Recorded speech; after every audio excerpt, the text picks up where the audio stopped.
Պարոն Պապոյան, ԿՊ վարչության ընտրություններում դուք պատվավոր երկրորդ օրենսդրական եք, այս անգամ էլի հույս ունեք, որ ձեր ձայները երկրորդը էլի կլինի։ Դե Փաշինյանից հետո, բնականաբար Փաշինյանից հետո։ Տեսեք, կլինեմ երկրորդը, չորրորդը, թե 14-րդը, դա բացարձակապես որոշում են մեր պատվիրակները։ Եվ կուսակցությունը ինքը անընդհատ այսպես կենթանի օրգանիզմ է ու նաև պատվիրակների շրջանակն է պարբերաբար փոխվում։ Օրինակ, այս ընթացքում կան տարածքային կառույցներ, որոնք որ լուծարվել են, ստեղծել են նոր տարածքային կառույցներ, եղել են գործող տարածքային կառույցներ, որտեղ խորհուրդներն են փոփոխության ենթարկվել, ոչ շատ, բայց որոշ դեպքերում ավագանիներ կամ պետական պաշտոնյաներ են փոխվել, այսինքն ընտրողների շրջանակը նույնպես անընդհատ որոշակի փոփոխության է ենթարկվում եւ դա լավ է այն իմաստով, որ կենսունակություն է անընդհատ տալիս, բայց մեծ հաշվով հիմա իմ կարծիքով մենք ոչ թե ու առաջին 50-յակի մասով։ Մենք առաջին 50-յակի ուզում ենք առանձնացնենք առաջին 50-յակը, որտեղ մեծ հաշվով կապ չունի թե ով որտեղում է, որովհետև 50-րդը կարող է օրինակ երբ որ տեղի ունենա քարոզարշավ, հայտնվել, ասենք 19-րդ տեղում եւ 50-ից հետո, այ շատ կարեւոր է, որովհետեւ 50-ից հետոյի դեպքում իհարկե վարչությունը ունի որոշակի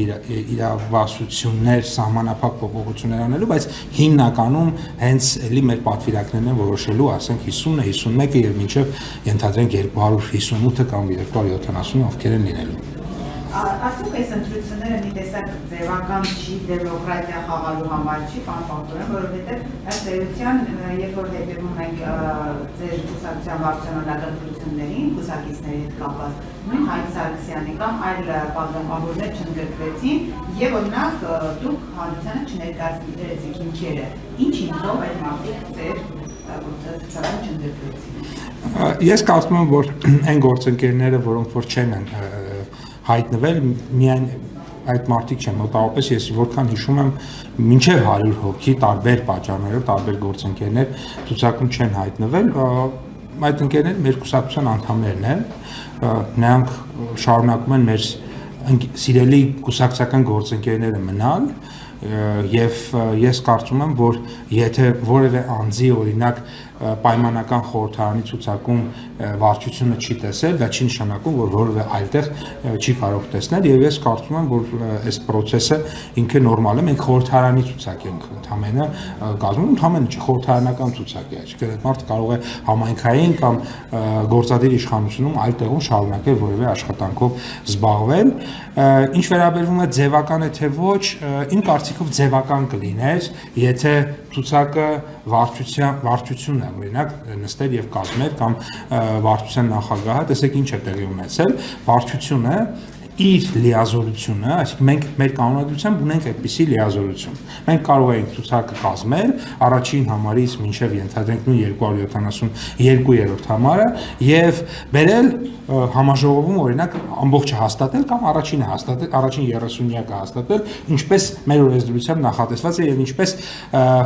անում են կարելի ասել գրեթե բոլոր կուսակցությունները, բայց մենք այդպես չենք արել եւ ես կարծում եմ, որ ձեր հարցի պատասխանը ի վերջո կլինի մեր ընտրացուցակը եւ որտեղ որ օրինակ դուք կարող եք ենթադրում եմ, որ կլինեն այսպես ասած որոշակի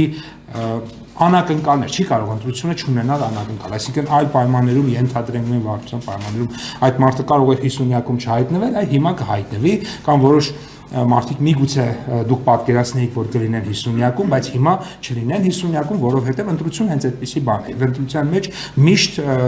եւ իհարկե պահպանվում է հիմնականում օրինաչափություններ,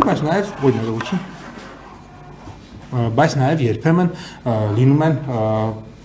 անակնկալներ, ինչը նորմալ է, այսինքն ընտրական process-ը դրանով էլ առանձնանում է։